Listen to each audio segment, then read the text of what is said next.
really, like we've been talking about all day, raises the stakes for this press conference tonight. Yeah, something we have been talking about for days now is this crisis. Mary Alice Parks from the White House, and thank you so much.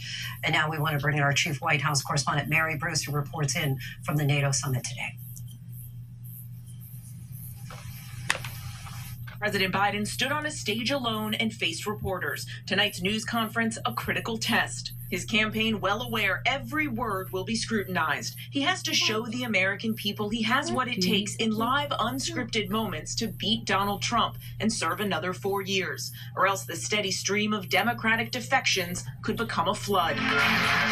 Just moments ago, the president misspeaking in a NATO event, introducing Ukrainian President Zelensky as Russia's Vladimir Putin before quickly correcting I just realized that I'm sitting here going, okay, in 4 years, he's going to be... President Putin. We're going to beat President Putin. President Zelensky. Oh my God! Beating Putin, we got to worry about it. Anyway, Mr. President, I'm better. You are a hell of a lot better. It comes as our new ABC News Ipsos poll shows 85% of Americans think he's too old for a second term. Biden has defiantly insisted he's not going anywhere. Well, shit. Ain't gonna win again. I wouldn't let Biden near you. He'd probably call you Putin too, like somebody on Reddit did. Debate, the president remains locked in a dead heat with Trump, 46-47. But as pressure grows on Biden to drop out, tonight ABC News has confirmed that his campaign has started to privately survey voters to see how Vice President Kamala Harris would do if she were the one to take on Trump. With Biden under fire, Harris has been his relentless defender on the campaign trail, today appearing in battleground North Carolina. Thanks to Joe Biden, if there is one single person who deserves credit in the world for strengthening NATO, making it stronger, making it more united and more effective, that is Joe Biden. That is Joe Biden. And our new poll shows that in a head-to-head matchup with Trump, Harris actually fares slightly better than Biden, beating him 49-46, still within the margin of error. It all comes just 24 hours after actor and Democratic mega donor George Clooney implored Biden to get out of the race, calling the president a hero. And after former House Speaker Nancy Pelosi signaling the president can still decide to drop out of the race, but urging him to make that decision soon. It's up to the president to decide if he is going to run. We're all encouraging him to make that decision because time is running short. She needs to get out of office too. Her old ass is. They can't even speak anymore. No, none of them can. What the hell? News for that. More than a dozen Democrats on the Hill are now publicly that just cut off. President Biden to step aside. Today, officials from President Biden's campaign went to the Hill to meet with Senate Democrats. The meeting described at times as tense. Wasn't enough to convince them. Our senior congressional correspondent Rachel Scott picks up the coverage now from Capitol Hill. Behind closed doors, Senate Democrats listened for more than 2 hours as top Biden campaign officials made their case for why the president could still win in November and should stay in the race. What's on everybody's mind? Is there a clear path to victory? We're chilling and whatever. Can we honestly say that we're on a path to defeating Donald Trump and holding on to the Senate and holding on to the House of Representatives? One senator describing the meeting as tense You at have a times. camera. We're told a number of lawmakers complained to the Biden team that they were being put in difficult, impossible, and untenable positions, having to defend the president's disastrous debate performance to their constituents back home. One senator telling ABC News, I needed to see hard data that showed a path to success in November, and we did not get that. 2 hours later, the meeting breaking up, the president's aides leaving, senators filtering out. Some of my concerns are As much as they're fucking up, I highly doubt many I spoke with Senator Sheldon Whitehouse of Rhode Island as he was heading into the meeting. Do you believe that President Biden is the best person to defeat Donald Trump in November? I am going to hold off until we've had this conversation where they will discuss that exact point. This was Senator Whitehouse after the meeting broke up. How would you describe the meeting? Cordial and constructive. Constructive, okay, but not necessarily enough so far. I'm not going to characterize it that way. Peter Welch of Vermont is the only senator to openly call for the president to drop out. Writing in the Washington Post, we have asked President Biden to do so much for so many for so long. It has required unmatched selflessness and courage. We need him to put us first, as he has done before. Just now I asked him if today's meeting changed his mind. I have not changed my mind, but I really appreciate the White House is West Virginia Senator Joe Manchin hinting the situation will come to a head this weekend. I think everyone will be talking over Friday, Saturday, and by Sunday you should have some idea of what's going on. Wow. So Rachel Scott for that, and we turn now to ABC News analyst and Politico senior Washington correspondent Rachel Bade. Rachel, thank you for joining us. So you're hearing from some Democrats tonight that they actually want Biden to have a bad night. Explain that. And then the other ones are telling them what the fuck is some going are telling on. me privately, yes. And now having to like vote about it because all the ones in higher up positions are so fucking old, they don't know what the fuck's going on. Sort of having this meltdown. There's nothing about Trump. I mean, it's a fucking joke. Because there's too many old people. We get senile when we're old. It's just a fact of life. And so privately, well, there's too many old people in positions of power. They need to be not in power. Out of their misery at this point. There is a feeling behind the scenes that if he does well tonight, that it's just going to sort of prolong the inevitable. Most Democrats are telling me right now, maybe not on the record, but they're certainly saying that they think it's a matter of time before he's going to be pushed aside, that he's going to step aside himself. And so the thought is, if he has a bad night tonight, it will sort of unify the party, and they'll easily be able to sort of put all this behind them. Biden will sort of force himself out. It's interesting, just a couple of hours ago, Biden had this flub on the stage when he was up there with President Zelensky. He accidentally called him Putin. And I reached out to one longtime, very senior House Democratic aide. I asked, well, what do you think about that? What do you make about it? And he said, it's going to set this town right. Again, it's this sentiment that people are going to see what's going on, and the Democratic Party is going to have to confront their nominee at this point, and that they basically want to put this behind them. And as we're talking to you, Rachel, we see a split screen live shot of that high stakes press conference that is about to begin in just minutes, capping off several days now that the president has spent with world leaders during the NATO summit. Obviously, is it goes without saying that there's just so much riding on tonight's press conference. Oh, he's fucking wore out. In particular, Rachel. Oh, God. Yeah, look, I'm going to be seeing which version of Joe Biden do we see tonight. Is it the Joe Biden who showed up on the debate stage, who couldn't finish, a complete sentence, who had his sort of train of thought often, go off and trail without making a complete argument or conclusion? Or is it the Joe Biden we saw when he sat down with George Stephanopoulos, which, Democrats felt wasn't great, but it also wasn't as bad as the debate performance. So which version is bad? I gotta say, Lindsay, I'm hearing from sources that it doesn't necessarily matter how well he does. He could have a perfect performance tonight. I have talked to Democrats who already have press releases drafted and ready to go. And they're going to be sending them either tonight or tomorrow. So look, that just tells you right there that what he does tonight, it doesn't matter. And when I say press releases, I mean press releases calling for him to step aside. From what levels can we say? Are these governors? Are they senators? Are they members of the House? Lawmakers, Lindsay. And this is all because Nancy Pelosi, she was key this week in organizing these members behind the scenes. Yes, Nancy Pelosi, who is one of Joe Biden's top allies, who over the years has become very good friends with him, helped him pass the legislation that would become the cornerstone of his legacy. She was the one who, behind the scenes, talked to members and said, look, you've got to represent your district. If your constituents are saying Biden needs to go, you need to say that.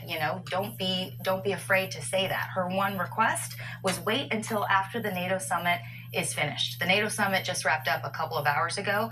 We're already seeing some members start to trickle out. But again, there's going to be more members who potentially come out tonight and tomorrow.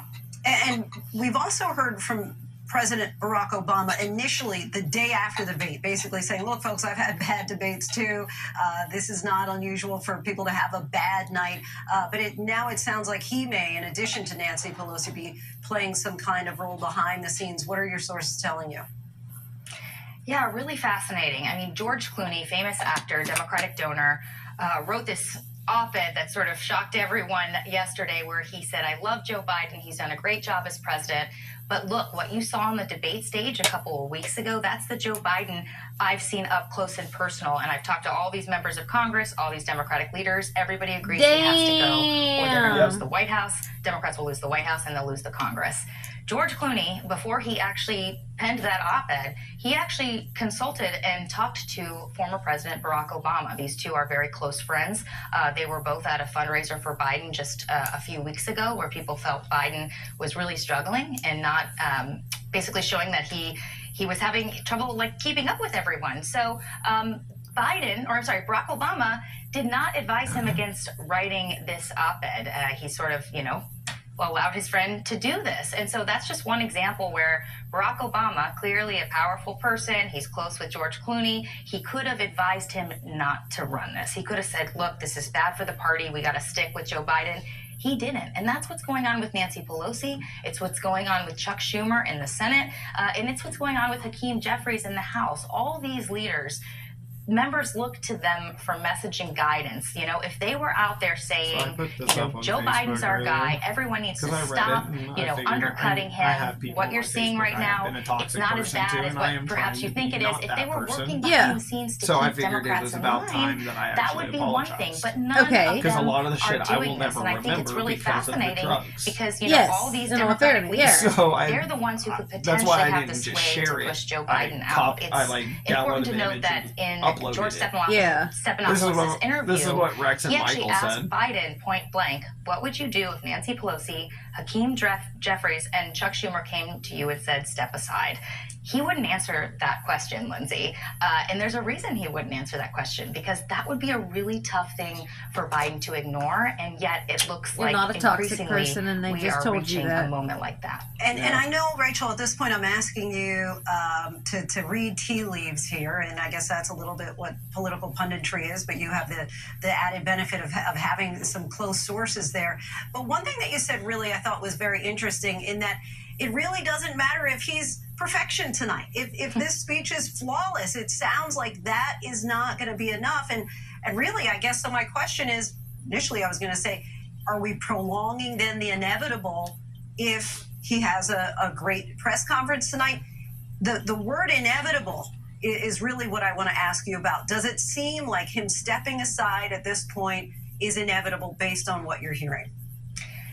Look, it's going to be up to Joe Biden ultimately. And we know that he has a reputation for being rather stubborn, for saying, look, the media, Democratic establishment, people have underestimated me before and I have overcome it. So it's going to have to be up to him to do this. But I do think that these lawmakers in Congress are realizing that they have an influence in this moment, that they can make their voices heard, they can address Biden privately as well, and try to push him out. And so I think that we're starting to see the party, it's on that trajectory. It's hard for me to imagine a scenario where after tonight, that all of a sudden stops. I mean, it feels like a flip very much has been switched, Lindsay, and it does feel like it's a matter of time.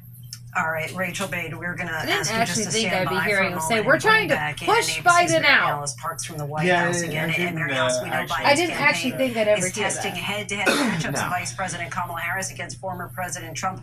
And an ABC News Washington Post Ipsos poll shows her with a 3% lead over Trump. Are Democrats really considering that possibility? I think there are a few Democrats that are fantasizing about it. They've said as much to us privately. Look, the Biden campaign says that they have to do this kind of polling, especially because Republicans are starting to focus more of their attention onto the vice president, that Trump himself during his campaign events and some speeches is focusing more on the vice president. But it is very interesting and very telling in this moment that they are spending time and dollars investing in this kind of polling. Look, Democrats that I've talked to also say that in some hypothetical situation where the president were to step aside, the cleanest, easiest path forward would be if he directed all of his delegates to just support the vice president to try to avoid a big, open, brokered convention. Now, some Democrats still think that that would be good. It'd be healthy for the party to have kind of the frenzy of it, the craziness of it, that could be sort of some healing in the chaos. But others say that the real straightforward, the most rational path would be for the president to just pass the torch to the vice president. But, to Rachel's point, they all also concede that this is a decision that the president is going to make. He's going to make it with a very small circle of advisors. In fact, that is something that many Democrats have lamented about. They feel like the president's inner circle is small and growing even smaller. And that this is just an incredibly personal decision that he is going to have to make with his family. It is worth noting here that he says he has already made this decision, right? He has been emphatic that he is staying in this race. We heard him tell George Stephanopoulos it would be the Lord Almighty would need to tell him that he can't win and that he needs to back out. But we have continued to hear it because Lord Almighty isn't real. We talked a lot about those comments from Nancy Pelosi. I gotta give it to Biden. He's not a quitter. There is still some wiggle room here, some moment where the president could still that change is something his mind. good about him. He is not a quitter. But here's the thing. He made himself look like a fool, and he is still going. I gotta give it to him. To see But increased activity there's some there as we rationale to knowing await when the to- president when to to address stop. the When group. to- Well, that is he's calling past for the age of nation knowing and when really to stop. world that's going to be listening to him tonight. He's achieved that Mary old Ellison, man you have set to in be his a ways type to be a age. fly on the wall We're fucked. as part of the Trump campaign. Now potentially preparing that this may not be that Biden may not be the nominee in the fall. It was interesting to see former President Trump say today that he's the guy that we've prepared for. And so it'll be interesting to see how they spend the next few days as they're preparing now for the Republican National Convention. Yeah, absolutely. We know that they are still hoping that Biden is at the top of the ticket. They continue to think that he is easier to beat. In some ways, that is very telling, right? The Democrats are aware of this messaging from the Trump campaign that Biden, in their minds, is a weaker candidate. But I'm thinking again just about this week, about the NATO summit, sort of this global stage. This is the kind of moment where I think the president could have, in theory, made a real pitch to some of those conservative voters that were not interested in voting for former President Trump, some of those Nikki Haley style voters who don't like the former president's foreign policy, who don't agree with some of the things that he has said about how he would potentially back out of NATO, how he would back out of support of Ukraine, the ways that he has potentially been cozy with Russia. This was exactly the kind of moment that the Biden team had hoped for and really, I think, could have seized on to win over some of those swing voters. But all of that obviously lost in the noise here. The president just unable to get that kind of messaging across when so many questions instead circling around his own health, condition, and stamina. And Mary Ellison, I want to bring you the same question of the conversation that we talked about with Rachel Bade, and that is tonight's performance almost a moot point? Even if it's flawless, would it be potentially too much, too little, too late for many of the donors and the head honchos of the Democratic Party? Look, I think that there's a big party that we're talking about at many different levels here. We're talking about the president's re-election campaign, donors that support that campaign. But there's also the Senate map, the House map. I think that we have heard from some donors and will likely continue to hear from some donors who might move their focus and talk publicly about moving their focus to other races. I can tell you that I've heard from staffers who are working to get Democratic senators re-elected say that maybe it would actually help their case. People would be convinced that Trump was going to win, and so it would help Democrat Senate candidates up for re-election to make an argument that they will be this check on Trump. So will there be that kind of reshuffling of money and attention? Maybe. But look, we do still have 4 months. I think that to play devil's advocate here to this conversation, the president could, in theory, continue to turn the page, slowly restore confidence, but it will take moments like this, and it will take many more of them, I think. And of course, it'll take elected Democrats from sticking. They need to stick with him. I mean, he needs to find a way to stop all the 49 started. Only time will tell, as they say. Mary Alice from the White House. Thank you. Of course, we'll be checking back in with you tonight. Tonight, members of the Democratic Party are also coming forward with concerns about President Joe Biden, dating back to almost a month ago. Concerns, they say, arose after they saw him just weeks before his debate with Donald Trump at the White House Juneteenth celebration. Olivia Rubin joins us now with more. Olivia, what are you hearing on that front? Yeah. Lindsay, fascinating new accounts from a number of lawmakers who were with President Joe Biden just weeks before the debate. There was this event at the White House. It was to celebrate Juneteenth. Some of the clips from that event actually went viral because the president appeared to not really be moving at that concert at the White House. And now I spoke with a number of attendees, lawmakers, a former White House Obama official who were at that event and are now saying that they did have concerns after seeing the president up close and personal at that event. One lawmaker ultimately said it was that event coupled with the debate that led him to come out and call for President Biden to step aside. He was one of the first to do so, Lindsay, and what he said was that because he had seen essentially Biden 2 times looking worrisome to him, he felt that he could not, believe that talking point, that it was just one bad night, that he had seen Biden twice, and that this was not just a bad night. Really fascinating stuff, Lindsay. One other lawmaker telling myself and Will Staken, who did this reporting, that she had seen Biden 4 times in person over the past year and had noticed that decline. She was so concerned at one point, Lindsay, she said she privately raised concerns to White House staffers, joking with them that they had to, quote, keep Biden stitched together until November. So really just some fascinating new reporting on how there potentially were some concerns, how Biden potentially was not looking so great even before the debate and how that is shaking out now, Lindsay. And this obviously goes to the belief among some that the debate was not an isolated event. They literally said it on the fucking news. Tonight, potentially having one good night is able to counter potentially one bad night. Oh, I highly well, fucking you've heard from it. those that have been chasing around lawmakers, all week, and that potentially it will not be enough. But it does seem, Lindsay, that every single time someone comes out to say, hey, I've seen President Biden up close and personal, and he is the man that we saw on the debate, it has not gone well for them. Think about the op-ed from George Clooney. He said that the Biden at the debate was the Biden at the fundraiser that he hosted weeks ago. Now you have multiple attendees at the White House, lawmakers. Like I said, a former White House, Obama White House official telling me the Biden that they saw just 2 weeks before the debate was the Biden they saw at the debate. So it is the same idea that it is not one bad night, Lindsay. A critical time for President Biden, his presidency and his campaign, and another potential make or break moment. The president is about to hold his first full news conference in 8 months amid growing pressure from some members within his own party to withdraw from the race against Donald Trump. President Biden will be live here, unscripted, taking questions from reporters. The International Press Corps assembled after the NATO summit in Washington. Of course, that means the world is watching, the country is watching this tonight. The president has repeatedly insisted he will not step aside in this race, saying he is staying in this race for president. More than a dozen Democrats now in Capitol Hill have called for him to withdraw from the race. All of this after his debate performance.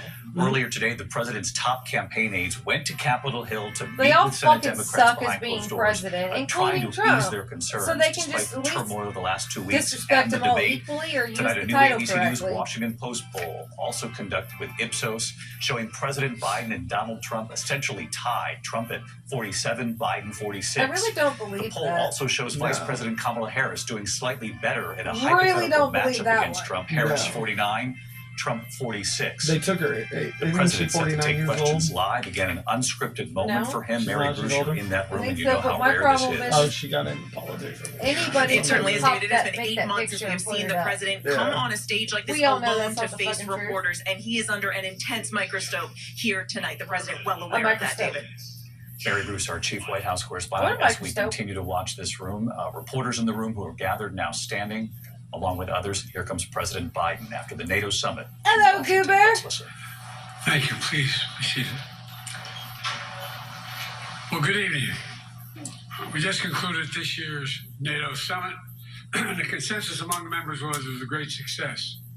It's especially momentous because it represented the 75th year, the most important military defense alliance in the world's history of the world. We should never forget that NATO grew out of the wreckage of World War II, the most destructive war in history. The idea was to create an alliance of free and democratic nations that would commit themselves to a compact of collective defense. Standing together, they knew we'd all be safer. An attack on one would be treated as an attack on all. And it's worked. because a would-be aggressor knows if they attack one of us, they'll be attacked by all of us. Sending that message is the best way to deter aggression and prevent wars in the first place. For those who thought NATO's time had passed, they got a rude awakening when Putin invaded Ukraine. Some of the oldest and deepest fears in Europe roared back to life. So far, the Because once again, a murderous madman was on the march. This time, no one cowered in appeasement, especially the United States. We collected intelligence that Russia was planning to invade Ukraine months before the invasion. I directed the intelligence community to be a significant amount of intelligence to be declassified. He just messed up. So I could start building an international coalition to oppose the invasion. This one? Then in February, some of you remember, I warned the world that the invasion was imminent. I rallied a coalition of 50 nations from Europe to Asia to help Ukraine defend itself. Many foreign policy experts thought that was as Putin amassed Russian forces just 100 miles north of Kyiv, the capital of Ukraine, but Putin thought it was the mother home of Russia. The capital would fall in less than a week. I'm pretty sure that was number 3. But the Ukrainian people, backed by a coalition to help build, stopped them. Today, Kyiv still stands, and NATO stands stronger than it has ever been. During the week of this summit, dude, did you see that NATO's been stronger than it's ever been? Thank the United States. He's like, bullshit. For all that NATO has achieved. NATO's not only stronger, NATO is bigger because we led the charge to bring in Finland and Sweden into the alliance. And it makes a gigantic difference. Excuse me. Meanwhile, my predecessor has made it clear he has no commitment to NATO. He's made it clear that he would feel no obligation to honor Article 5. He's already told Putin, and I quote, do whatever the hell you want. In fact, the day after Putin invaded Ukraine, here's what he said. It was genius. It was wonderful. Some of you forgot that, but that's exactly what he said. But I made it clear, a strong NATO is essential to American security. And I believe the obligation of Article 5 is sacred. And I would remind all Americans, Article 5 was invoked only once in NATO's long history, and that was to defend America after 9/11. I made it clear that I will not bow down to Putin. I will not walk away from Ukraine. I will keep NATO strong. That's exactly what we did, and exactly what we'll continue to do. Now, the future of American policy is up to the American people. This is much more than a political question. It's more than that. It's a national security issue. Don't reduce this to the usual testament that people talk about, issues of being a political campaign. It's far too important. It's about the world we live in for decades to come. Every American must ask herself or himself, is the world safer with NATO? Wait. Are you safer? He only said him and her. Is your family safer? What about X, Y, and Z? I believe the American people know. God damn it. The answer to all those questions is yes. That's going to be funny. And I believe the American Biden wasn't thinking about the LGBTQ 1, 2, 3 plus stronger ABC because of our own group. A, B, C, I believe the American consensus from F, Truman to Reagan to me still holds today. America cannot retreat from the world. We must lead the world. We're our indispensable nation. The world's coming to us. Everybody's coming here. Now let me turn we just to need three to other be key here. issues. They're all coming Just here. this morning, we had a great economic report showing inflation is down. Overall prices fell last month. Core inflation is the lowest I it's would been like in to 3 know years. what numbers he's Prices are reading falling versus for what cars, we read. appliances, and airfares. Grocery prices have fallen since the start of the year.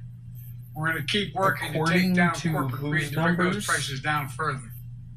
Meanwhile, Excuse me, Goober. Trump's calling Excuse for a me, 10% Goober. tariff Yeah, on you. everything Americans buy, When are the including prices food from actually going to overseas, drop here then? vegetables, and other necessities. And economists tell us that would cost the average American working family another $2,500 a year. It's a tax of $2,500 a year. Second, our efforts to secure the border, southern border, is working. After Trump killed the bipartisan effort to secure the border, Republicans and Democrats had worked on, because he thought it would benefit me and make him a loser, Republicans walked away. Bottom right corner. So I Can took you get it to executive sit action there? last month. Bring it in. As a consequence, There you go. working with Mexico, border encounters have gone down over 50%. The current level is lower today than when Trump left office. Third, I mean, I could figure it out, but I don't want to get up. the United States I don't think you can see has it. been working to secure a ceasefire in Gaza, to bring the hostages home, to create a path There you go. for peace and stability in the Middle East.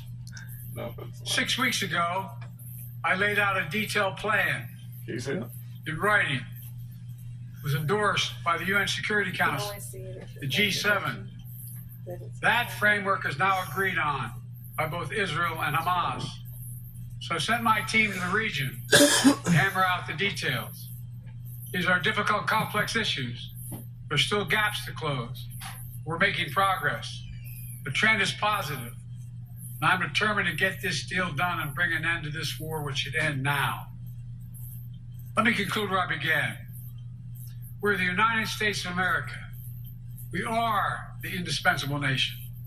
Our leadership matters. Our partnerships matter. This moment matters. We must rise to meet it. With that, I'll Does it take mean your this questions. very I've been moment? given a list of people to call on here. Reuters, Jeff Mason. They had to give him a list of names, and he told everybody. Mr. President, your political future has hung over the NATO summit a little bit this week. Speaker Pelosi made a point of suggesting that your decision on whether to stay in the race was still open. George Clooney and a handful of lawmakers have called on you to step aside. Reuters is reporting tonight that UAW leadership is concerned about your ability to win. UAW just endorsed me, but go ahead. Thank you. My question for you is, how are you incorporating these developments into your decision to stay? And separately, what concerns do you have about Vice President Harris's ability to beat Donald Trump if she were at the top of the ticket? Look, I wouldn't have picked Vice President Trump to be vice president until he's not qualified to be president. So let's start there. Number one. Oh my! The fact is he didn't fix it.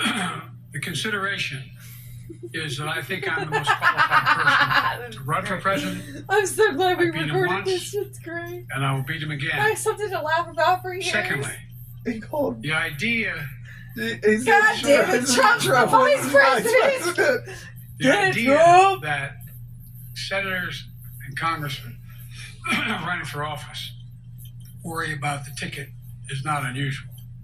And I might add, there are at least 5 presidents running or incumbent presidents who had lower numbers than I have now, later in the campaign. So there's a long way to go in this campaign. And so I'm just going to keep moving.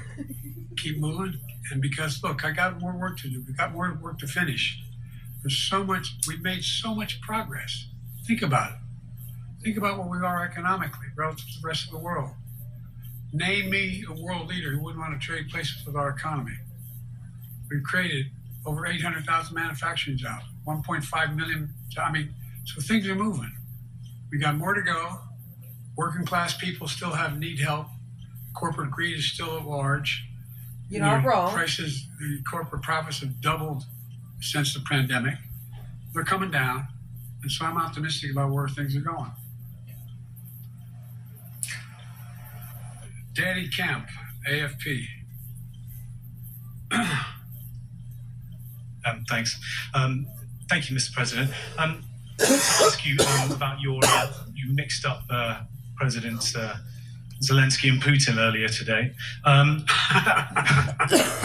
you now have sort of your key allies, including the British Prime Minister, the President of France, the German Chancellor having to step in and make excuses for you on that. Officials here are saying off the record that your decline has become noticeable. Hasn't this now, frankly, become damaging for America's standing in the world? Thank you. Did you see any damage to our standing in my leading this conference?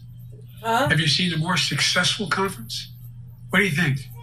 And the Putin piece, I was talking about Putin, and I said, and now, at the very end, I said, Putin. I said, no, I'm sorry, Zelensky. And then I added 5 other names. Look, guys, the idea anybody suggests that we haven't had an incredibly successful conference. No, you. How many times did you hear in that conference, I don't know if it sounds too self-serving, but other leaders, heads of state, in thanking me, saying the reason we're together is because of Biden. Because Biden did the following. Look, because folks, you're told this to is, say that. Well, anyway, I thought it was the most successful conference I've attended in a long time. And find me a world leader who didn't think it was. Next one. I can't wait for Nancy fucking this Cordes. to be over. CBS. The world leaders are going to Thank you, Mr. President. You mentioned there are instances in history where presidents have faced a challenge, but what makes this moment in history so unique is that it is not your enemies who are calling on you to reconsider your decision to stay in the race. It's your friends, supporters, people who think you've done a great job over the past 4 years. Have you spent time thinking about what it would mean for your legacy, which you've worked decades to build, if you stay in the race, despite the concerns that voters say they have, and you lose to someone who you yourself have argued is unfit to return to the Oval Office? Well, look, I'm not in this for my legacy. I'm in this to complete the job I started.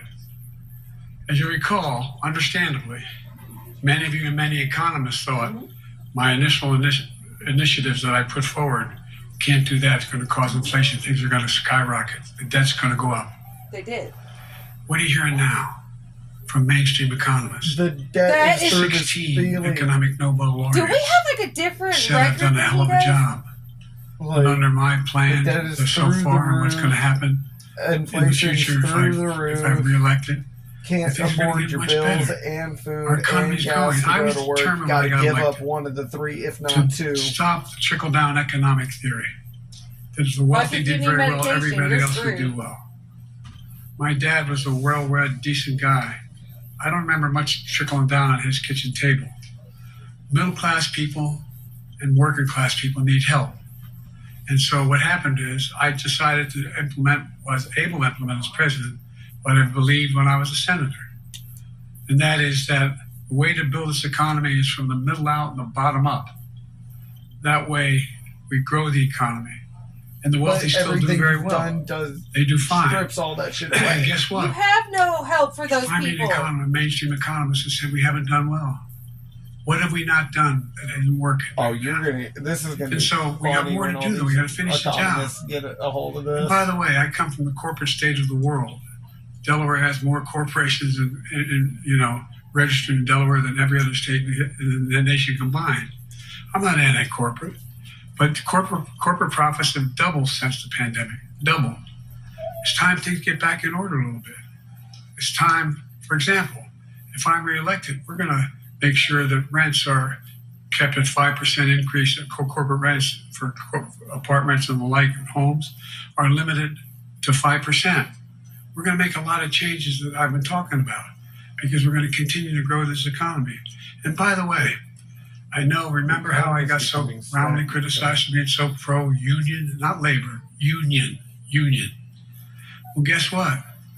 I've been the most pro-union labor president in history. Not a joke. And guess what?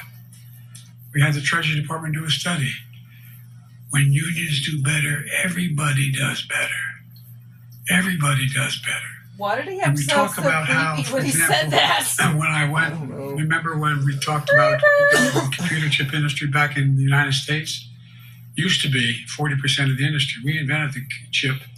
40% of the industry is in the United States. The United States. And former presidents decided that the best way to do it is find the cheapest labor in the world, send the product over there, and import what the product was. And so what did I do? I was told not to go over to Europe. To Asia, including Europe, but Asia. I remember going to South Korea, convincing them to invest $20 billion in the United States to build computer chip factories. And I asked why when they finally decided to do it. And the answer was because you have the safest economy in the world, and you have the best workers in the world. So the whole idea here is we've invested, there's over $50 billion in investment in computer chip manufacturing just coming into being. None of you thought that would happen. None of you thought that would happen. But it's happening. It's happening. And it's going to grow economies. All through, and by the way, red states and blue states. Matter of fact, there's as much in red states as blue states. I've made no distinction. So my generic point is that the idea that we can't continue to build and grow the economy, make it fair. Like I said, from my standpoint,